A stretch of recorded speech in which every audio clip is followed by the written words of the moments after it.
الله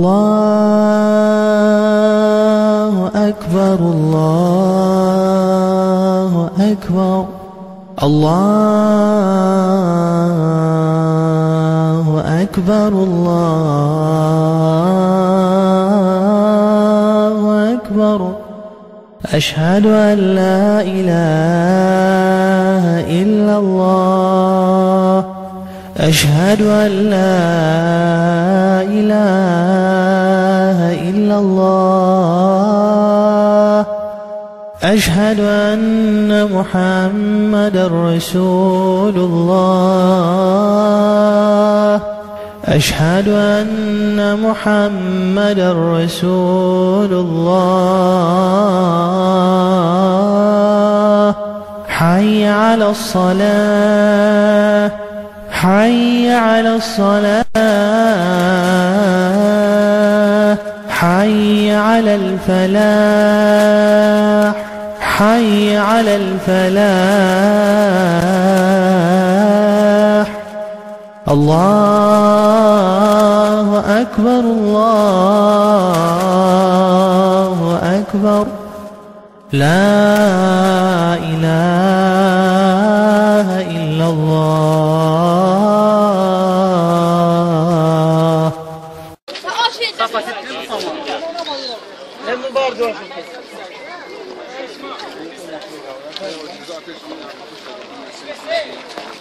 Da pesce sta dietro.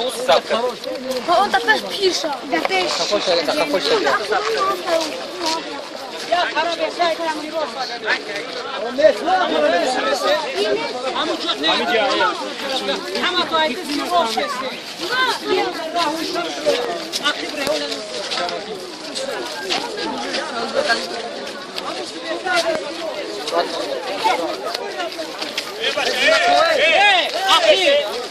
Visto, não é toda a sua mãe. Ai, deixa de você, nem cama desse. Ai, ela vai te jogar aqui, é baixo. Ai, você vai chorar de baixo. É baixo. Ai, ela vai.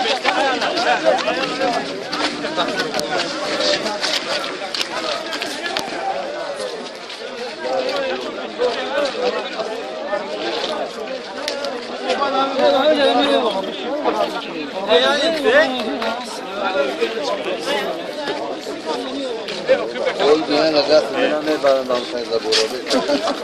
Se si compone di badanazzi. Salon qui a parlare di braccio.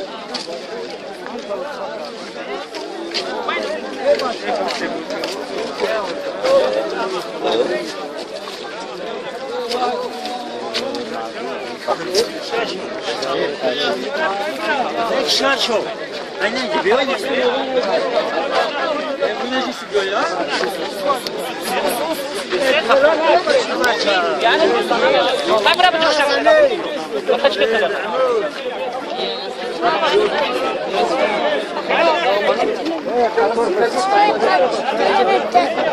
Beste kamera.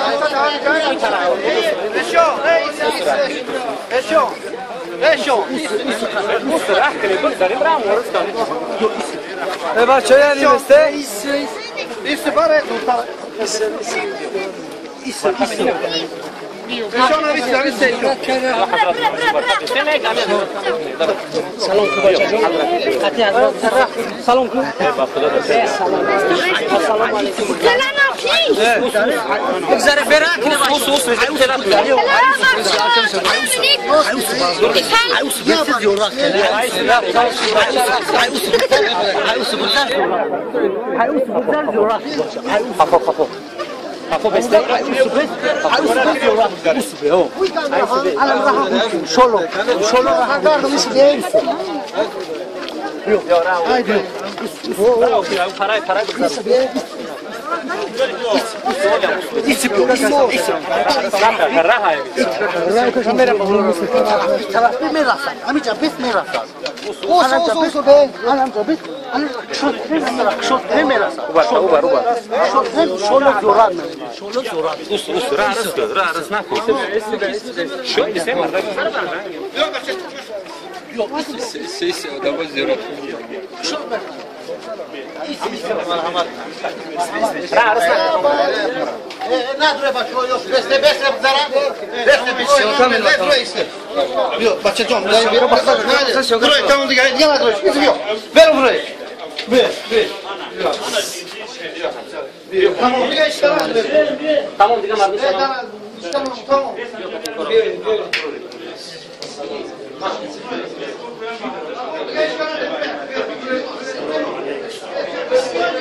Hazır demiş ben. Demiş.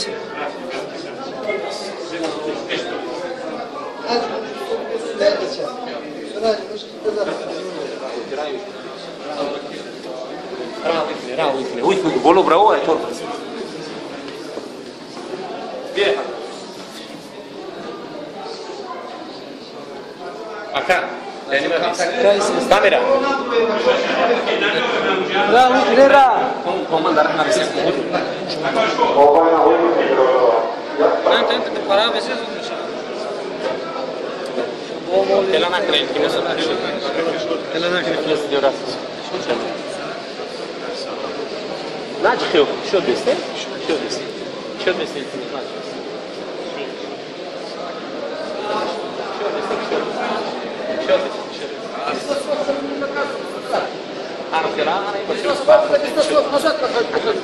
Мне что-то не показывали. Хазраты, почему много хазраты не один на свет? Вот, смотри. Сейчас я одену, я телефон не могу. Время нет.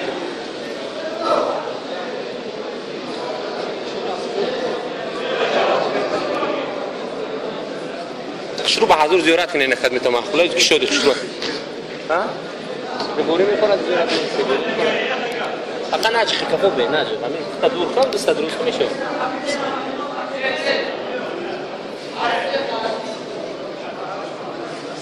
هذا شيء باشا أمين إني خير مش عارف خير روز ليه أنا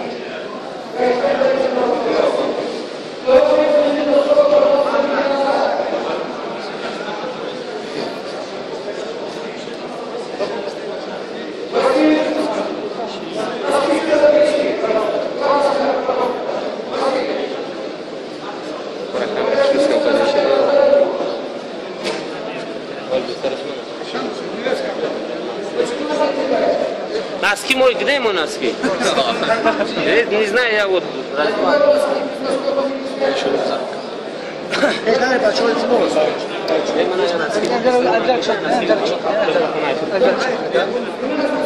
Давай, давай. Салам алейкум, хаджи. بچه بود حالا نکنه اوکی اینا نگاه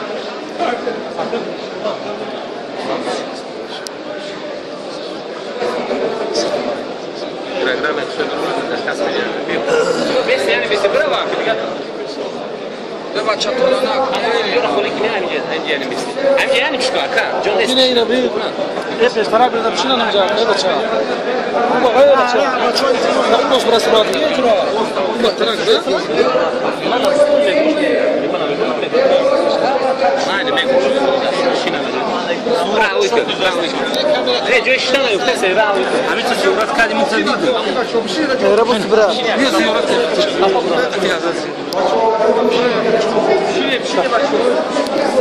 Rabus bra ja kay sen sugar bakacağım.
Вы принесли сюда дур. Наш Бог, мы говорим, что дур Рахмат, каждый дур Алхамдулилlah. Cemaat.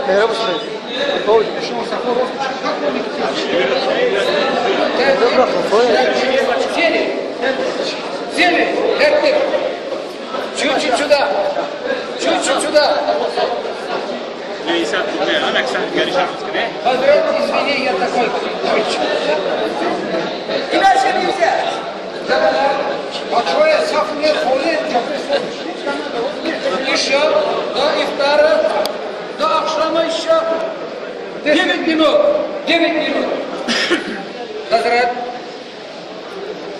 успокой всех, посади.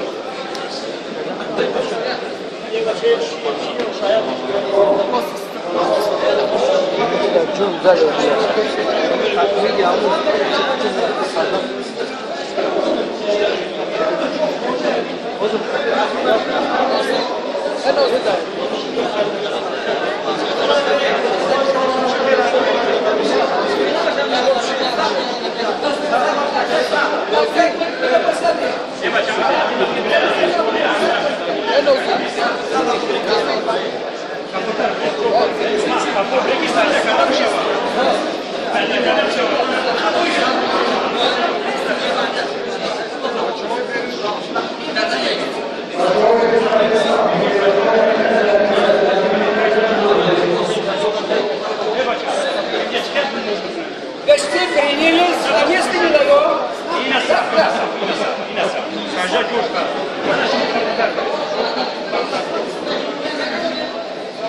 Как и сказал, когда плечо hast, что не больше как-то танц не geht, что hast du?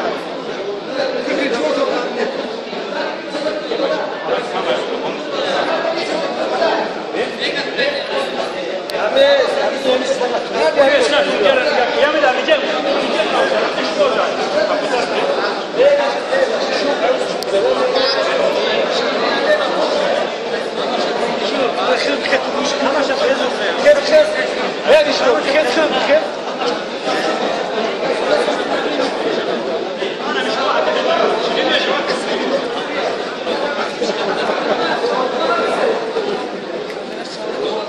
Nerede durma değil.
Куда я их посажу?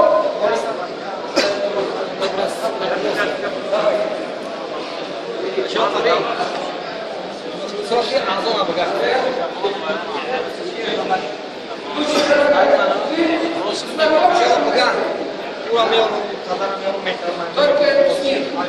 Иди сюда.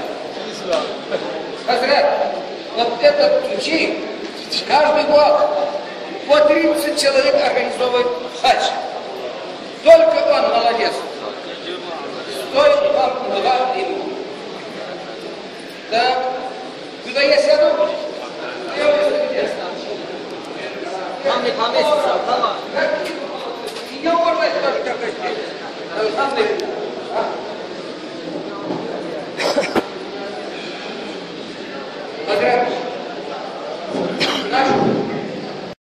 و اجر این ماه نظر به دیگر ماه از 10 تا 700 است و از او هم بالاتر است.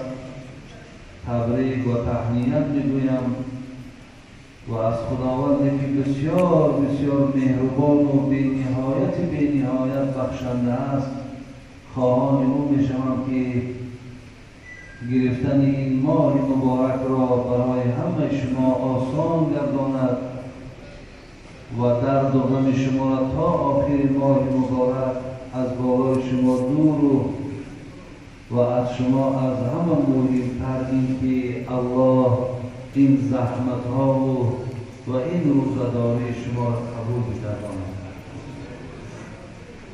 برادران عزیز و گرامی،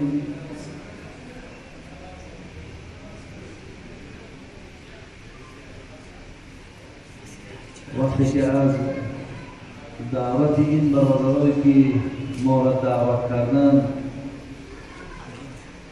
که حدیثی بر روایت ابی هریره که هم نسائی و هم ترمذی و جمله کتاب‌هایی که در آنها جمع آوری حدیث شده است این حدیث را آوردن. یک حق مسلمان در بالای مسلمان و اذا دعاک فاجب. برادران عزیز خوب با دقت باشین، در حالتهای صحبت کردن شما گپ نزنید، برای که این لحظه های ما هم برادران عزیز این لحظه هایی که گویی دائم تکرار می شده باشد اون لحظه ها نیست و شما یک چیز فراموش نکنید که در 3 حالت اگر انسان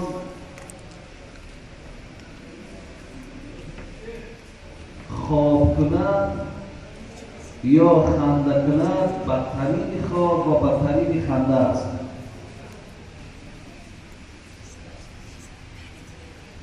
یکم خوابی که ما وقت نماز بامداد میخوانیم تا حال آفتاب روشن ناشده خواب میبینیم.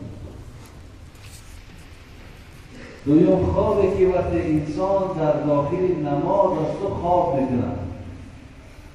سیوم خوابی که وقتی که امر به معروف و نهی از منکر میرود و خواب است.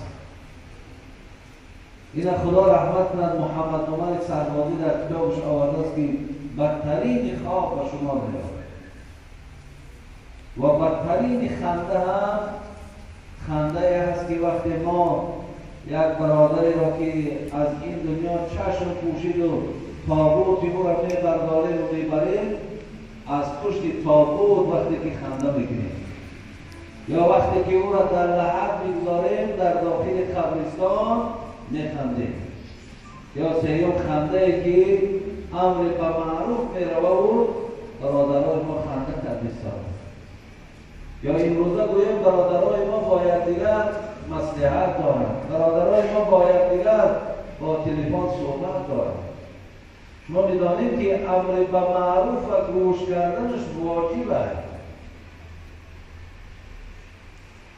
گوش کردن امر به معروف واجب است. همینه که در مذهب خود ما یعنی مذهب نازنین امام ابو حنیفه رحمت الله علیه در حالت امر به معروف میگوید تحیه مسجد نخوانید به خاطر گوش کنید به امر به معروف که گوش کردنش واجب است. برای همین برادران عزیز من نمیگم که شما گوش ندارید. حقی که مسلمان بالای مسلمان دارد و اذا دعاک فاجیب، هرگاهی که شما را کسی دعوت کرد اجابت کنید. خداوند برکتی از وقتی برادرای ما اینجا زن میزنند، چه از برادر عبدالمجید و چه از برادر سعید غفران و چه از برادرای سعدالله و اسمتالله و اینجا چه برادرای محمد رسول و نورالله و دیگر نفرهایی که ذهن من همه اینها را داشتن میتارم. اکید ماملا الان در خطبه‌شان آیت را تلاوت کردن، گفتن من عمل خیرا فلنفسه. آیت را از قرآن خواندن که کسی یک عمل خیر را انجام می‌دهد راحت جانش است و برای نفس خودش می‌کنه. برادری عزیز، این خدمت در راه دین است. شما ببینید یک گروه بنده های خدا وقتی مال صرف میکنن، وقتی چقدر گویم خراجات میکنن، برادرای ما را چه از قاریان ما باشد چه از علما ما باشد، ما شکر خدا میکنیم که در تاجیکستان ما علمای زیاد، قاریهای زیاد داریم. وقتی اینها را دعوت میکنن و میارن و در رو برای شما میستن که شما مثل همون گرسنه‌ای که منتظر طعام است، همه شما احتیاج گوش کردن امر به معروف دارید و هر کدام شما را من با تمام مسئولیت بگویم که این از آیت قرآن است که یگانه چیزی که شما را اداره میکنه و میدارد این سخن خدا و رسول است که شما را همیشه در یک انتظام خوب نگه می‌دارد. شما را نمیگذارد که شما پای در راه کج بذارید، یا نمیگذارد که از پدر و مادر 1 سال 2 سال دوره پدر و مادراتان را فراموش کنید، یا نمیگذارد که از زن و فرزنداتان دوره اونها را فراموش کنید. نمیگذارد. و همین ببین بنده های خدا میگن خدایا تمنا میکرده، دعا میکرده خدایا همنشینی عاقلان کن. از همنشینی عاقلان که اونها بور کردن، با دانشمندان نشستن و با اهل علم نشستن که نفع زیاد بردن، آدمگری را دریافت کردن. بعدا گفتن قلم گرفتن و بالای ورق نویساندن خدایا همنشینی عاقلان کن، خدایا همردیفی عادلان کن، به گورستان از آن روز بخسبم مرا همسایه ساکت دلان کن. برادر عزیز، آدم اهل علم، آدم دانشمند زنده‌ش هم نفع دارد، مرده‌ش هم نفع دارد. حتی بین عزیزان خدا میگن خدا کنه که ما در پهلو یک آدم عالم صاحب دیر حتی خانه های قبر ما باشد. شما ببینید چقدر زاره‌ای که حضرت عمر رضی الله عنه پهلوی پیغمبر کرده بود. جایی که مادرمان عایشه برای خودش گذاشته بود در پهلوی پیغمبر خدا. وقتی حضرت عمر که آخران لحظه های از حیاتش بود، عبدالله بچه‌ش را به پیش مادر مروان کرد. رو از مادر رو خواهش کن که آیا همون پهلوی پیغمبر بحر ما میبخشه یا نمیبخشه. شما بینید که حضرت عمر رودهاش در بیرون بود و دست اون ابولولوی مجوسی که کار خورده بود، میگن در یک حالت خیلی سنگین قرار داشت. میگه همین چشمش طرف عبدالله بود که از خانه حضرت عایشه مادرمان چی خبر میارم. وقتی میگه عبدالله با دهنی در نارسیده از همین صدا میزد عایشه چی گفت؟ که عبدالله گفت پدر گفت خوش خبره گفت برای خودم جای بود بخشیدمش برای اومد. شما عدالت عمر را بینید برادر رضی الله عنه که وقتی که میگه از دنیا چشم می‌پوشید گفت شاید که عایشه مادرمان از حسابی که من خلیفه مسلمان‌ها بودم شاید حذف کرده باشه و جاش داده باشد وقتی که من مردم جسد مبودن از درش گذاره باز بپرسید عایشه راضی هستی که من در پهلوی پیغمبر قدر نخورم این پهلوی پیغمبر برادر عزیز چقدر جهد کردن چقدر خواهش کردن برای بسیار شما را به این محفیله که ببینید روزداری تا یک طرف نماز جمعه خواندن تا یک طرف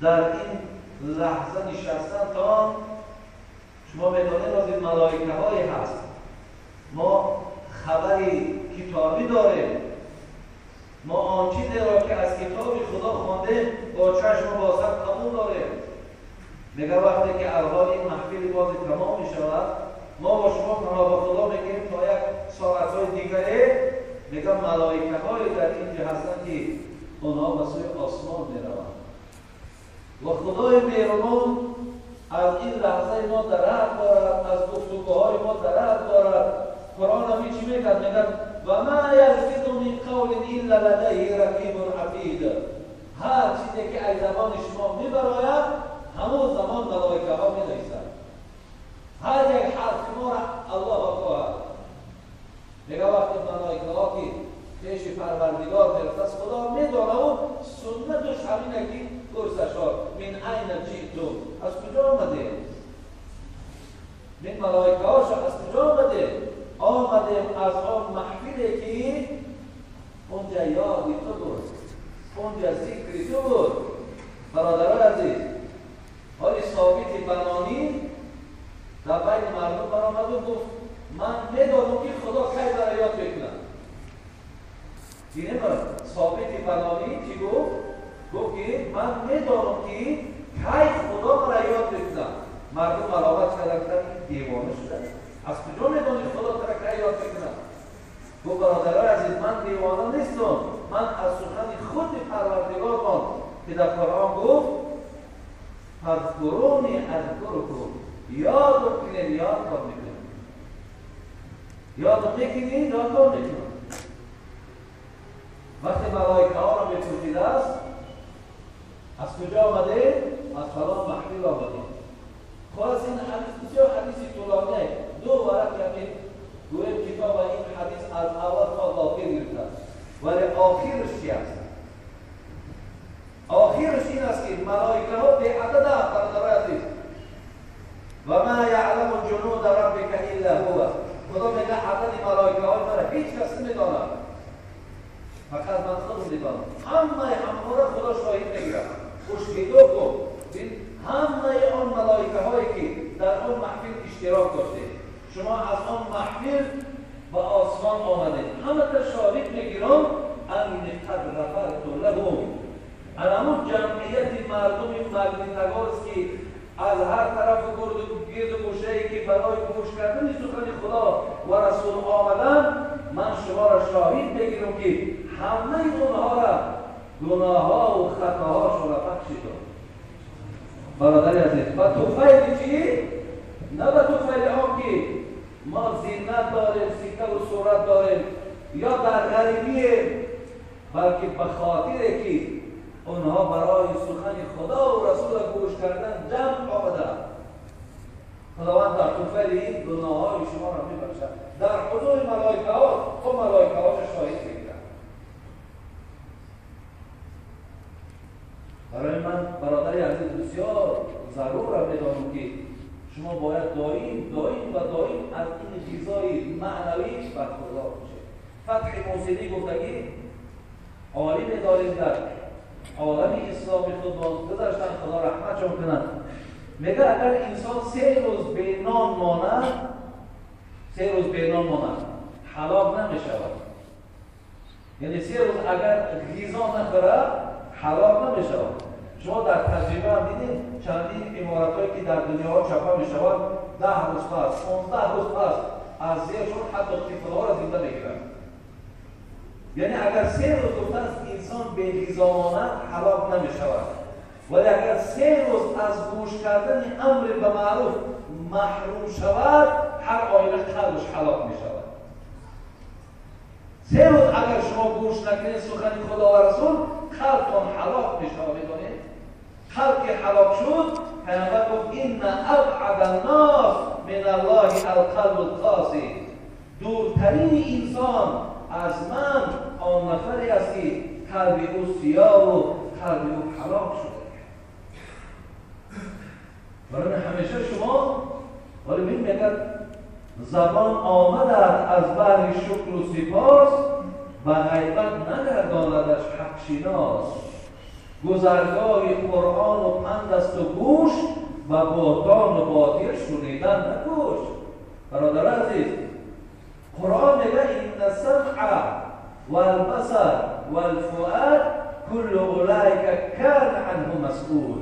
خدا میگه چشم دادم، گوش دادم، دست دادم، پای دادم، هر کدام این باید وظیفه های خودشون اجرا کنند. اگر در غیر وظیفه های خودشون شما اینها را استفاده بوده، از خود گیر نکنید. هرچه آمد به سرتان، هرچه از سختی که دنیا و آخرت را میچشید، کسی را ملامت نید، بلکه خودتان را ملامت کنید. زیرا این گوش باید گذرگاه قرآن و پند است به گوش. جوانای عزیز، استاد ملکه نامدار بسیار یک موضوع عجیب زیبایی را که وحدت، دوستی در بین شما، یگانه بدبختی که در بین اگر ما با وجود بیاد محلگرایی، ما دیگر خودمون آدم باید نگیم. برادرای عزیز،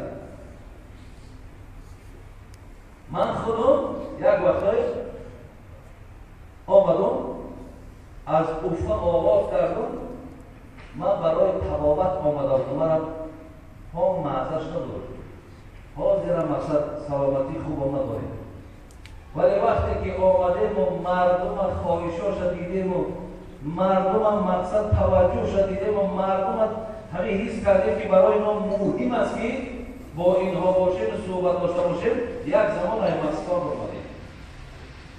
ولی وقتی من رفتم من در همه جا مثال به یکون حراس و به یکون ترس میگم، وقتی من در آمدم در بین انبوه مردم، یک 3 نفر بچه کن دویدن آمدن قدیما سلام کردن، بابا جی ما کلاب بریم. من گفتم برادر، من از کلاب نیستم، الحمدلله مسلمانم. ما گفتم برادر عزیز، صدقه همه شما میشیم. هر کسی که در کار دینه، هر کسی که بچه خوب است، هر کسی که زیانش به یک کس نمیرسد، نابسته محل او به ما چه حاجت است؟ او برادر ما هست. ولی برادرای عزیز، باید در بین همه ما انمی بینیاباید نقش کلان میبازند که در ما باید هیچ وقت محلگرایی نباشد. اگر ما جدا کردیم خودمان، باز میگم دیگر خودت تو آدم نکن. الحال حضرت استادم همین گپ دادن که خدا میگه ان اکرمکم عند الله اتقاکم. این یگان محل، یگان ملت یادآور، کسی از من میترسد او در نزد من محترم، او در نزد من عزت دارد. یک دیگر تون دوست بدارید برادرای عزیز. همین کلمه هایی که از بار آمده است، پتساوی، کیده، اینا اکثرا باز در بین مهاجران. من در یک روز که استطاعت را ندارم، ولی به خاطر ثواب زور من میآید گپ میزنم، زیاده از 100 زن قدیم من صحبت دارم که اکثر یعنی از برادرای مهاجرای ما هستند. همشان همینه، یاشون که تا حال من در منبرم بابای داملای اون جمعت گپ زد درباره قصر نگاه، بابای داماد گپ زد درباره اون کسایی که ما را مقصد در همینجا کار میفرمانند پول نمیدهند، گپ زد در حق کسایی که هم یک 4 کنگه برای شکم میگویید در براش چند فایز گپ تقسیم میمانند بخش تنها. این برادر عزیز، آیا همین برادری است؟ همین برادری است؟ این هیچ وقت برادری نیست. شما بینید پیامبر نازنین ما چی میگه؟ همه ما محمد دوست داریم، همه ما جان ما را برای محمد میدیم، همه ما بعضیمون حتی نامش هم نشنویم از جا ما میپیزیم. همون محمد که ما دعوای محبت رو میکنیم، میگم من کان فی حاجت اخی کان الله فی حاجته. هر کسی که حاجت یک برادر مسلمان شد انجام داد، خدا گفت که من در خدمت تو خدمت یک برادر رو بود کردی، تو دست یک برادر گرفتی، همون خدای توانایی که در یک میجه زدن دنیا را چپا میکنه، کسی را نمیپرسد، میگه ای بنده من در خدمت تو. و من فرج عن مسلم کربة فرج الله عنه بها کربة من کرب یوم القیامه. همون پیغمبر نازنین میگه اگر بالا یک بنده مومن سختی آمد، تو دفشه گرفتی، از همون سختی نجاتش دادی، خدای مهربان چی میگوید؟ میدانی میگه روز قیامت چی سختی ها دارد، روز قیامت چی مشکلات ها دارد. من که پروردگار تویم نمیگذارم که تو سختی های قیامت رو بچشی. من از سختی های قیامت نجاتت میدم. برای چی؟ به خاطر چی؟ به خاطر که تو دست یک برادر مسلمان داری.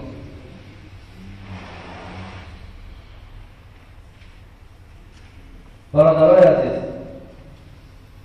میگن نفر چندین سال خدا را عبادت کرد، بعدا میگه یک آواز شنید، آواز به این معنا بود: ای بنده خدا، عبادت را ترک ساز که خدا میگه اگر باز همین قدر سال دیگر عبادت هم بکنی، تو جنت نمیره، تو جهنم میره. میگه این بنده خدا به طرف همون ادعا کننده گفت اگر تو ملائکه باشی، اگر تو فرستاده خدا باشی، من به پروردگارم این رسالیدنی هستم که بگو به پروردگار من که وقتی مرا جهنم میبرد، وقتی مرا به دوزخش میبرد، آنقدر جسد مرا کلان کند که بجز جسد من هیچ کس نگنجد دیگر. میگه پروردگار از سخن این بنده خوش آمد و گفت با او صدا بزن که اگر چیش لایق جهنم بود ولی امروز شایسته جنت شد، به خاطر که غمخواری و پشتیبانی از برای بنده های خدا میده. معروف کرکی را حکایه میکنه که سردی زمستان داشت، میگه پوستین داشت ولی یک کرتک هم داشت و پوستین را در نمیپوشید، دست شبه گرفت نگشت. گفتن حضرت نمیپوشید سردی را این خلقی را؟ میگو راستی با ببینم برادرای مسلمان که همین پوستین ما محرومن، اونها ندارن، فقط این قدر برای دلبرداری اونها کرده میتونم که در دست پوستین را بگیر بودن.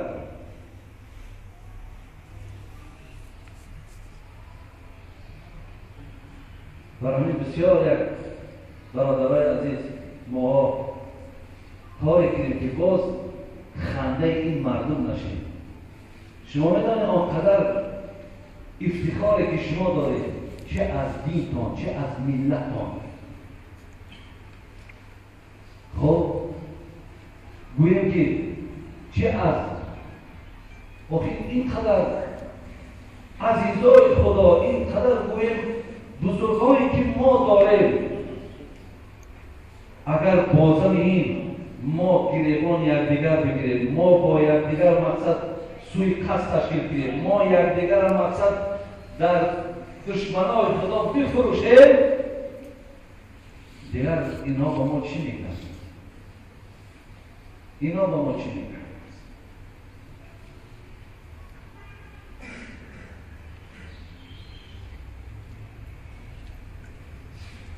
خدا همه شما را نگهدار برادر عزیز. خدا ایمانهاتون را قبول کنه. من از پروردگارم امید دارم که آن چیزی را که الان شما اندکم که باشه شنیده باشین،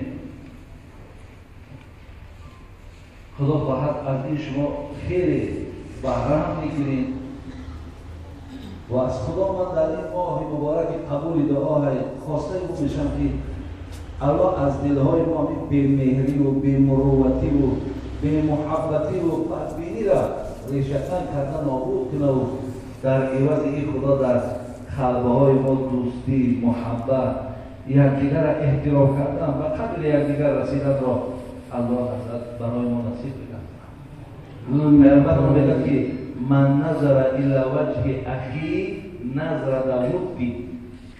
من مثال این برادر نگاه دارم، باید روی تازه نگاهش کنم، یعنی تبسم کنم، نه پیسارمش، قوت نه اندازم، روم تورش نکنم. همچون برادر مسلمانه، هم خیلی چهره تازه قطعی نگاهش کنم، پیامبر گفت غفر له، خداوند گناهات تبرش. باید روی تازه وقتی که من با یک برادر مسلمان نگاه میکنم، خدا میگه من گناهات تو بخشم. برادر عزیز، خداوند همیشه به درد بیان نگاه کن دارد. ای خدا خواهد یک ما لحظه‌ای بود در همین جا هستیم، باز خدا خواهد صحبتمون دوام میده. فقط و فقط از خداوند خواهان میشویم که هر چی را گوش کردیم از این گوش و این گوش نشود و از گوش به قلب‌ها بگیرد، سبب اصلاح ما شود، سبب خیر ما شود. اینقدر تایید کردن و محنت کردن و آمدن خب به هدر نرود. ربنا تقبل منا انك انت السميع العليم وتب علينا.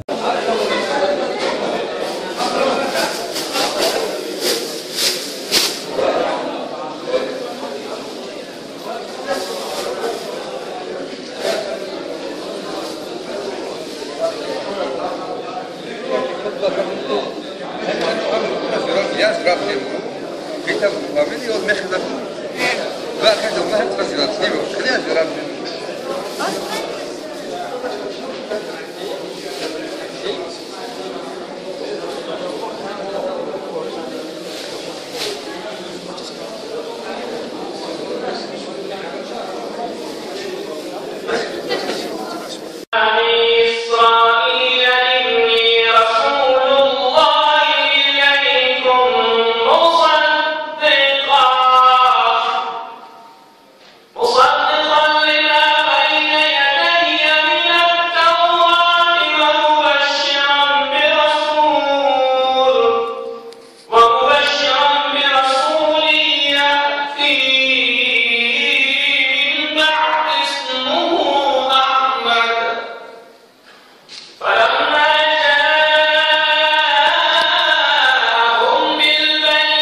بچه تلفظ نکنید